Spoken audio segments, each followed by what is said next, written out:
तकनीकी शिक्षा के मंत्री, पूर्व प्रदेश अध्यक्ष, पुणे के ही विधायक श्रीमान चंद्रकांत दादा पाटिल जी, महाराष्ट्र से सांसद और मोदी एट 20 पुस्तक के पूरे देश में इसके आयोजनों के राष्ट्रीय संयोजक श्री प्रकाश जावड़ेकर जी, भाजपा की राष्ट्रीय सचिव पंकजताई मुंडे जी, श्री माधव भंडारी जी, सह संगठन मंत्री शिव प्रकाश जी, प्रदेश महासचिव मुरलीधर मोहोल जी, भाजपा पुणे के अध्यक्ष श्री जगदीश मुलिक जी, राजहंस प्रकाशन के प्रतिनिधि श्री आनंद हार्डीकर जी, विधायक सुनील कामले जी, महेश लाडंगे जी, बहन माधुरीताई जी, सिद्धार्थ सिरोले जी, श्री भीमराव तपकीर जी, उमाताई खापरे जी, श्री राहुल कुल और आज इस कार्यक्रम के अंदर आए हुए सभी कार्यकर्ता भाइयों बहनों और मेरे जिगर के टुकड़े जैसे युवा मित्र।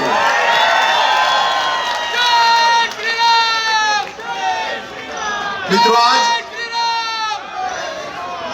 प्रकाश जी आमतौर पर मोदी एट 20 का किसी भी भाषा में लोकार्पण होता है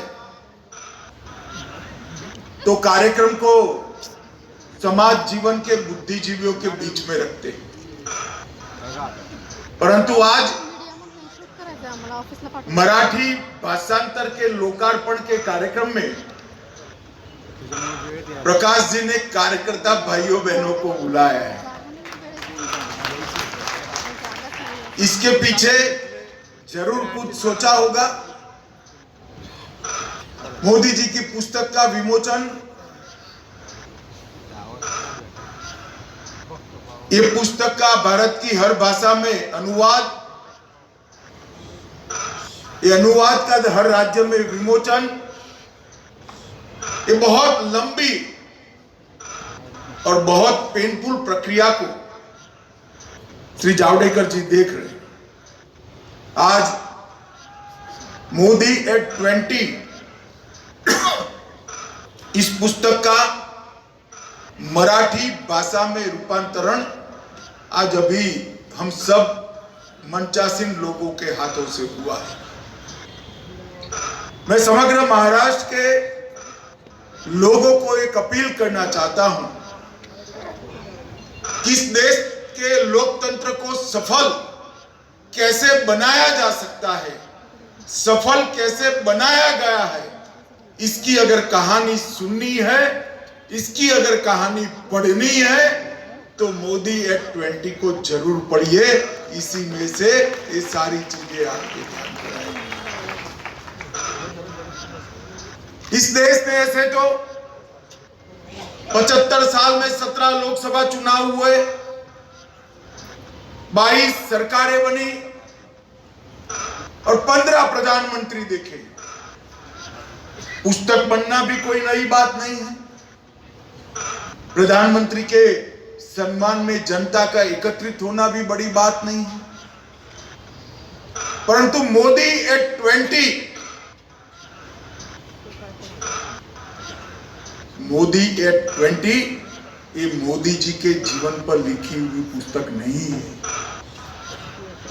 मोदी एट 20 मोदी जी का महिमा मंडन करने के लिए बनाई गई पुस्तक, बनाए गए लेखों का संकलन नहीं है। मोदी एट 20 भारतीय जनता पार्टी के यशोगान का आलेखों का संकलन नहीं है। मोदी एट 20 भारत की समस्याओं का निराकरण और भारत के भविष्य की उज्जवल आशाओं का रेखांकन।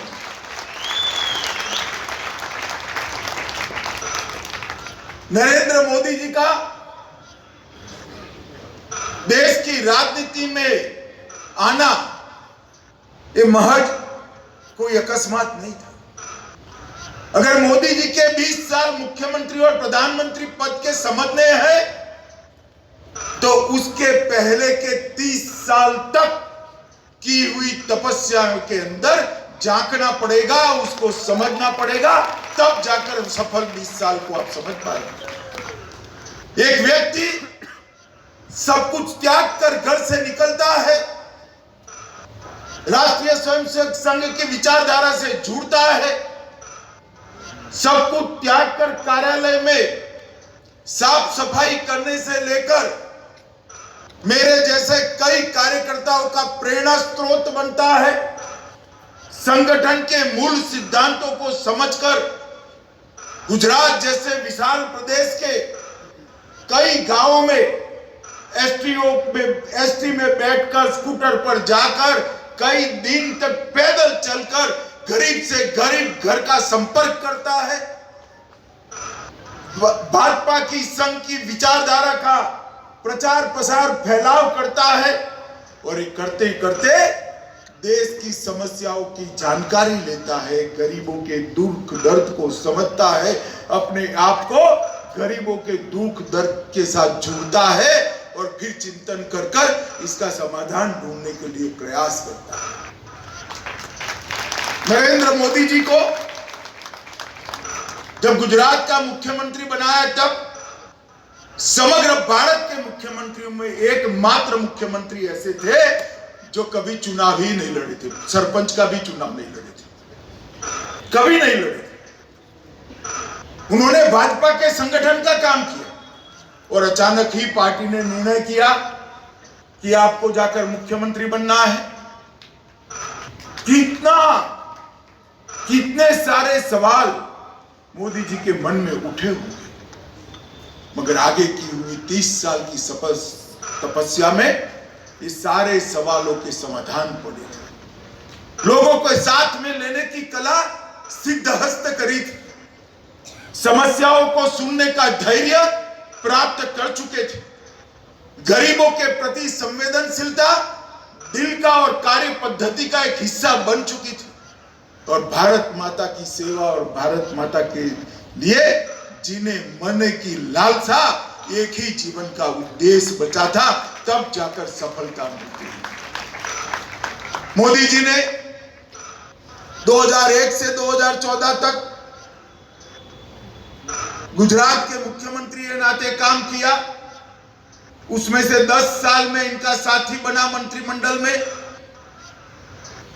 ये 10 साल के अंदर मोदी जी ने 13 साल के अंदर समग्र गुजरात को सर्वस्पर्शीय सर्वसमावेशक विकास कैसा होता है वो समझाया।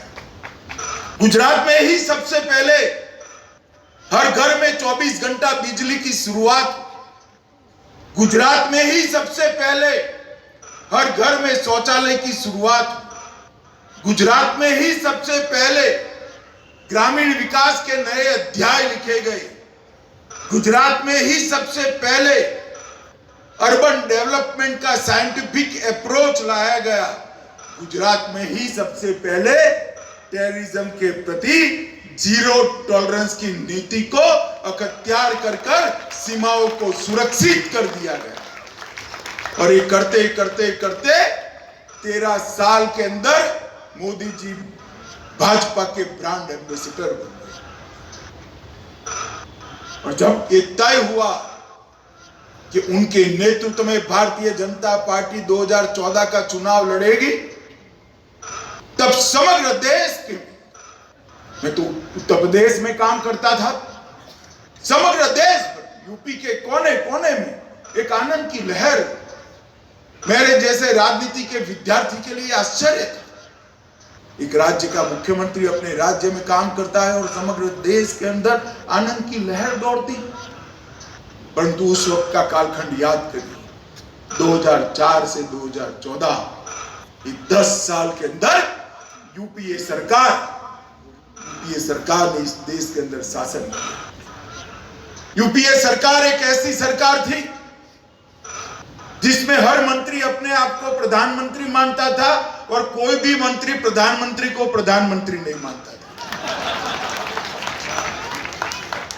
पॉलिसी पैरालिसिस हो चुका था। आए दिन पाकिस्तान से घुसपैठिए घुसकर, आतंकवादी घुसकर हमारे जवानों के सर काटकर ले जाते थे, पैरों से इनके सर को अपमानित करते थे और दिल्ली के दरबार में चुप्पी छाई रहती थी। 12 लाख करोड़ के घपले, घोटाले, भ्रष्टाचार, स्कैम देश के सामने चित्रपट की तरह एक के बाद एक के बाद एक के बाद एक आ गए थे। महिलाओं की सुरक्षा नहीं थी, देश की सीमाओं की सुरक्षा नहीं थी, प्रधानमंत्री का विदेश में कोई सम्मान नहीं था, देश का सम्मान विदेश में पाताल तक पहुंच गया। प्रधानमंत्री विदेश जाते थे, लिखा हुआ भाषण पढ़ते थे, कभी थाईलैंड का भाषण सिंगापुर में पढ़ देते थे, कभी सिंगापुर का भाषण थाईलैंड में। ये हुआ है, हंसिए मत। और देश को बड़ा अपमान है। और उसी वक्त नरेंद्र मोदी जी के नाम की घोषणा हुई।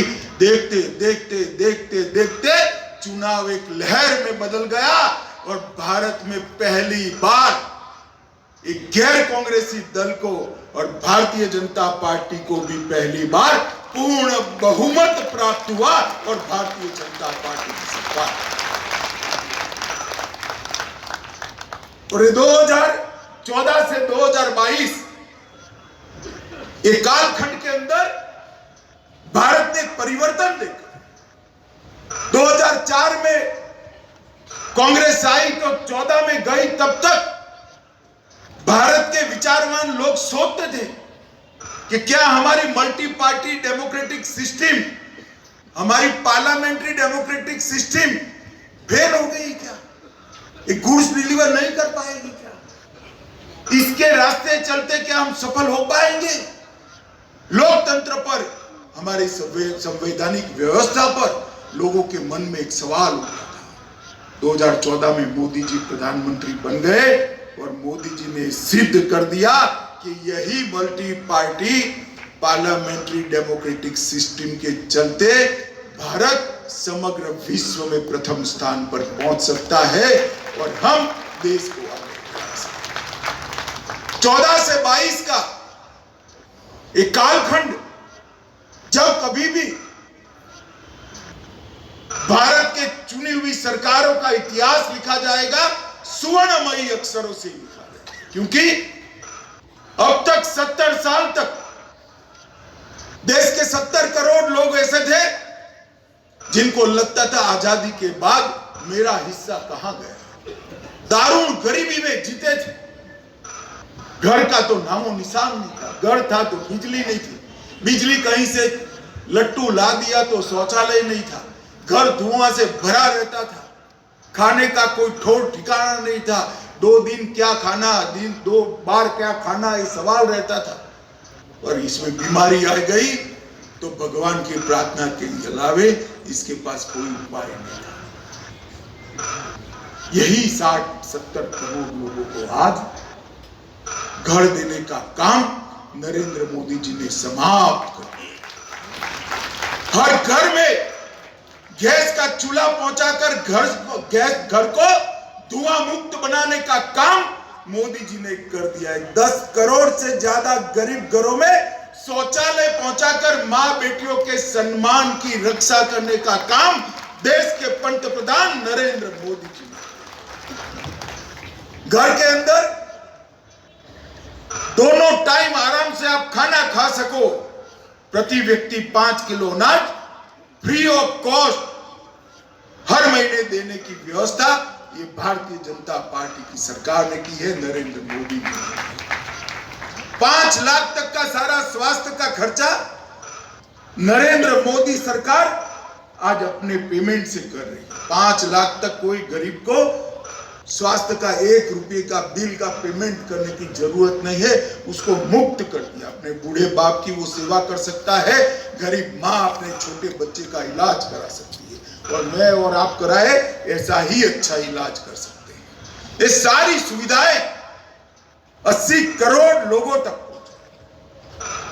जिनको दीनदयाल जी ने अंत्योदय का नाम दिया था, उसी अंत्योदय ने मोदी जी को गरीब कल्याण के नाम से देश के 60 करोड़ गरीबों तक पहुंचाकर भारतीय जनता पार्टी की सरकार कैसी होती है ये दिखाया। माताओं, भाइयों, बहनों, मैं मोदी जी को उनके साथ संगठन का काम भी बहुत नजदीक से किया है। मोदी जी बहुत संवेदनशील व्यक्ति है, एक कर्मठ कार्यकर्ता है। संगठन का काम करते थे तब तो चुनाव की जिम्मेदारी लेते ही थे, मगर आज देश में कहीं पर भी चुनाव हो, उस राज्य के कोई भी कार्यकर्ता से ज्यादा परिश्रम हमारे प्रधानमंत्री नरेंद्र मोदी जी को। एक स्टेट्समैन जैसी छवि, हर समस्या को मानवीय अवगुणों से, मानवीय दुर्बलताओं से ऊपर उठकर सोचने का एक पद्धति समग्र विश्व और समग्र भारत में उनको अलग बनाकर रखा है। एक टीम लीडर के नाते समग्र देश का आज नेतृत्व कर रहे हैं। चाहे किसी भी पार्टी की सरकार हो, पूरे देश की 130 करोड़ की जनता का नेता का नाम एक ही नाम है, श्री नरेंद्र मोदी, नरेंद्र मोदी, नरेंद्र। और मैं जब ये कहता हूं तो कोरे शब्दों में कहना नहीं चाहता। कोरोना आया तब मोदी जी ने एक घोषणा की कि कल पूरा देश जनता कर्फ्यू का पालन करेगा। सुबह 8 बजे से शाम को 8 बजे तक कोई अपने घर से बाहर नहीं निकलेगा। अपील की, कोई सरकारी नोटिफिकेशन नहीं। और 130 करोड़ के देश में रोड पर एक भी वाहन नहीं दिखता था मित्रों, कोई एक नेता की अपील पर 130 करोड़ की जनता अपने आप को घर के अंदर बंद कर दे। बूढ़ा, युवा, महिला, पुरुष, बच्चे, बच्ची, सभी लोग।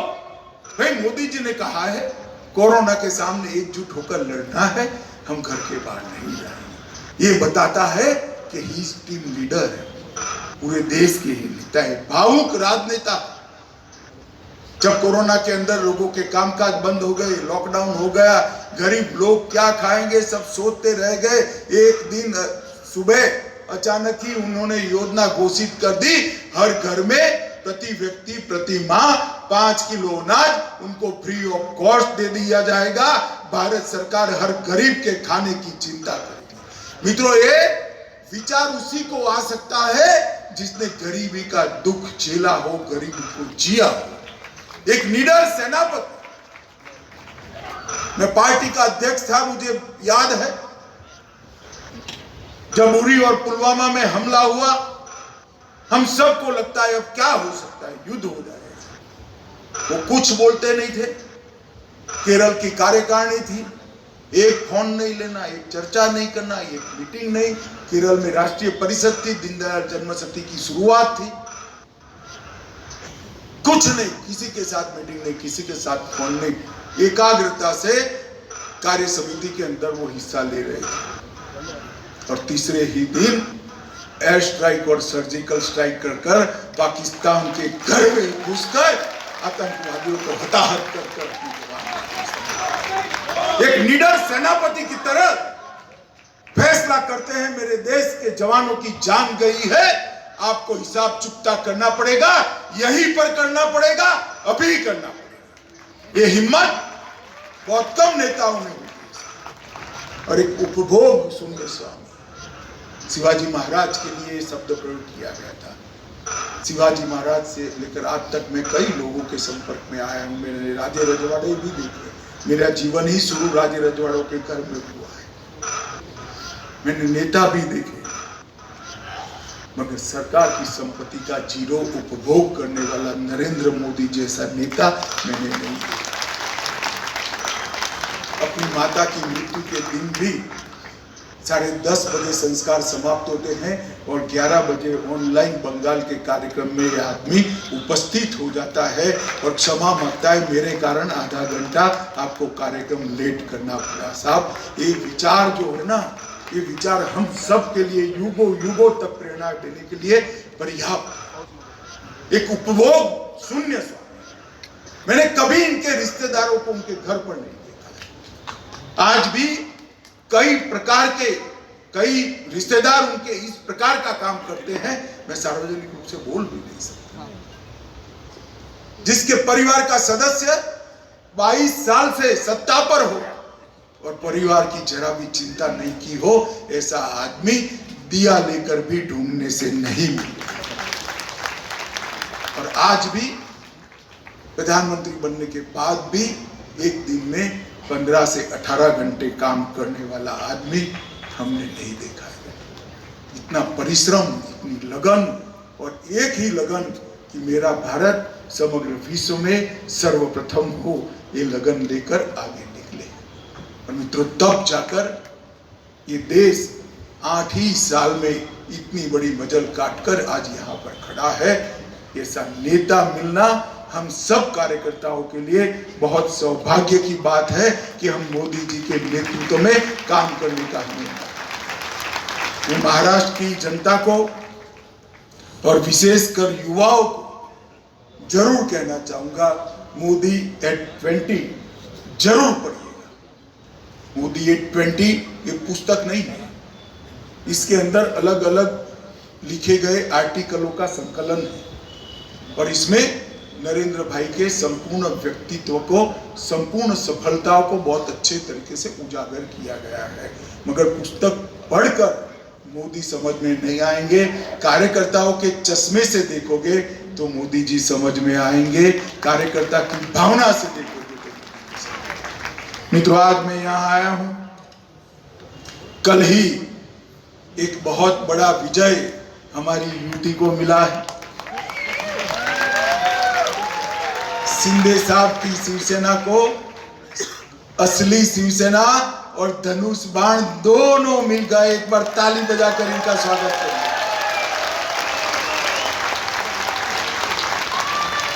और जो लोग झूठ के आधार पर हुंकार भरते थे, उन लोगों को आज मालूम पड़ गया है सत्य किसके साथ है। आज मालूम पड़ गया। गत चुनाव में मैं पार्टी का अध्यक्ष था, चुनाव मिलकर लड़े, अपनी फोटो से बड़ी फोटो मोदी जी की लगाई, देवेंद्र जी को नेता मानकर चुनाव लड़े और फिर मुख्यमंत्री बनने के लिए विरोधी विचारधारा के तलवे चाटने लगे। आज उनको सत्य क्या है वो परिचय मिल गया। और भारतीय जनता पार्टी के कार्यकर्ताओं ने भी, पुणे के कार्यकर्ता, आसपास के 3 जिलों के कार्यकर्ताओं ने भी आज एक संकल्प कर जाना है, आगामी लोकसभा के चुनाव में महाराष्ट्र की सभी के सभी सीटें शिवसेना बीजेपी यूटी के खाते में। मित्रों, चुनाव में हार होता है, पराजय होता है, जीत होती है, विजय होता है, परंतु जो लोग धोखा देते हैं ना, उनको कभी बख्शना नहीं चाहिए, बिना धोखा करने वालों की हिम्मत होती है। कल मैंने शिंदे जी का भाषण सुना, प्रेस कॉन्फ्रेंस सुना।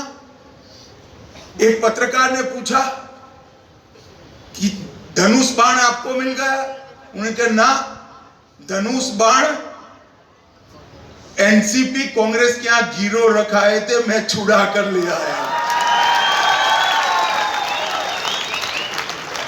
हमारी छोड़िए, इन्होंने बाला साहब की विचारधारा और शिव सैनिकों के साथ भी धोखा किया था। आज दूध का दूध, पानी का पानी हो गया है। मैं आज पुणे के सभी कार्यकर्ताओं को अपील करने के लिए आया हूं।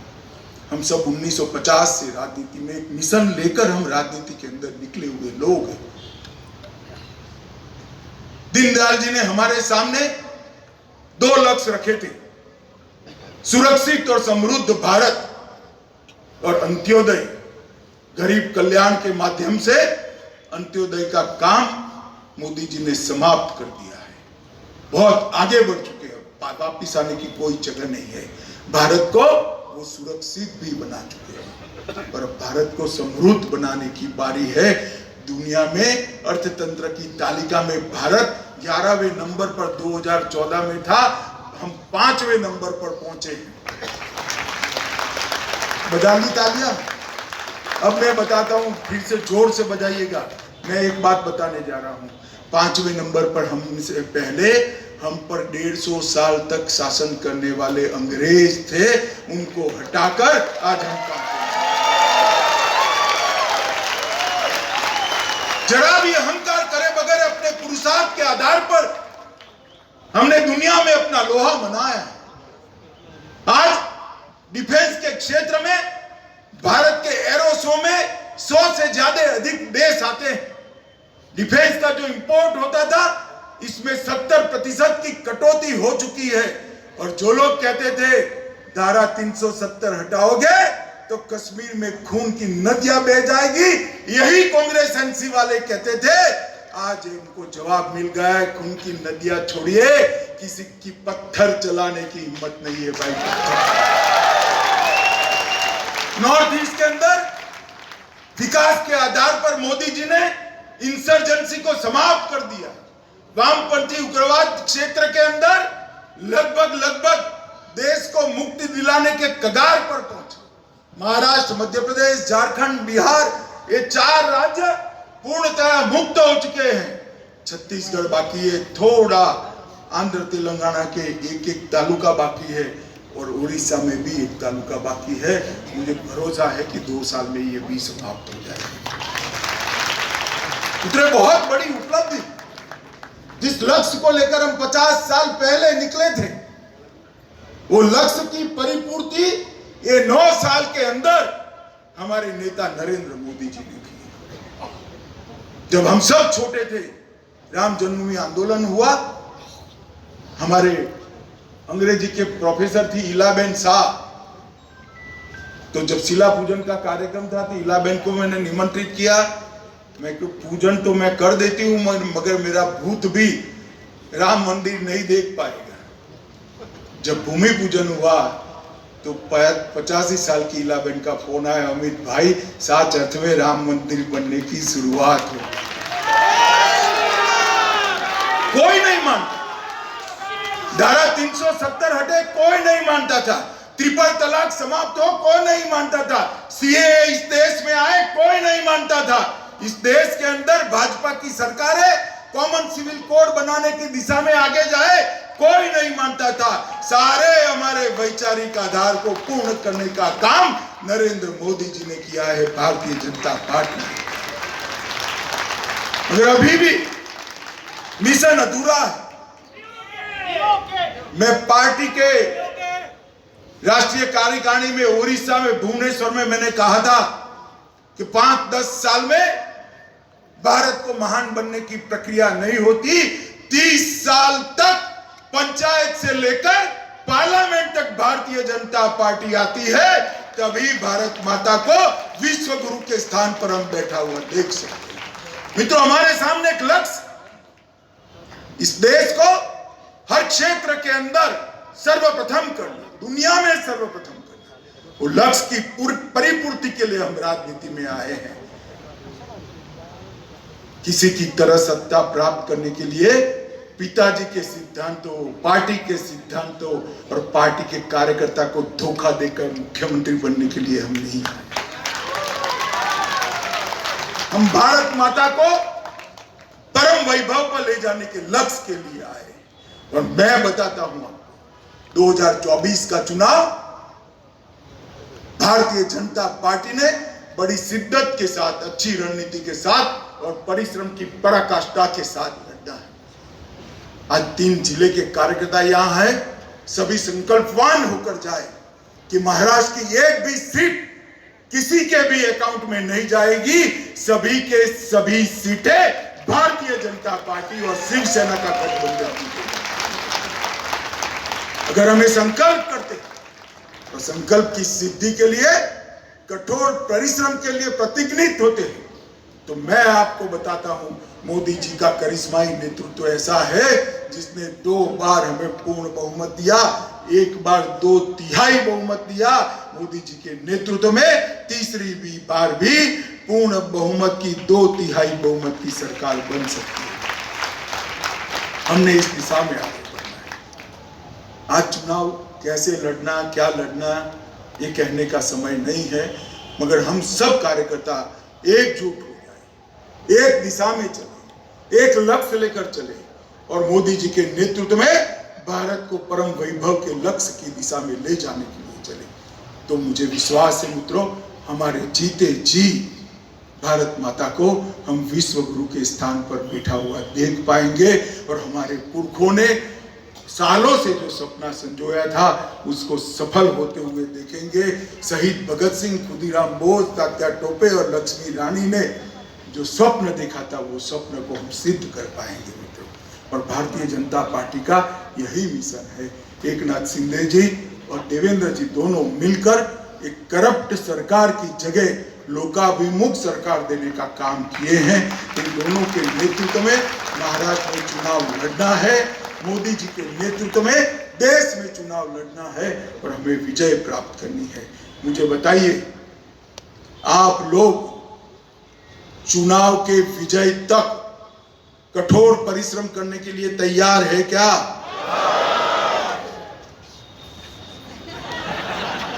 फिर से पूछता हूं, सबके हाथ ऊपर होने चाहिए, दोनों हाथ ऊपर होने चाहिए। तैयार है क्या? महाराष्ट्र की सभी सीटें हमारी युति जीतेगी क्या?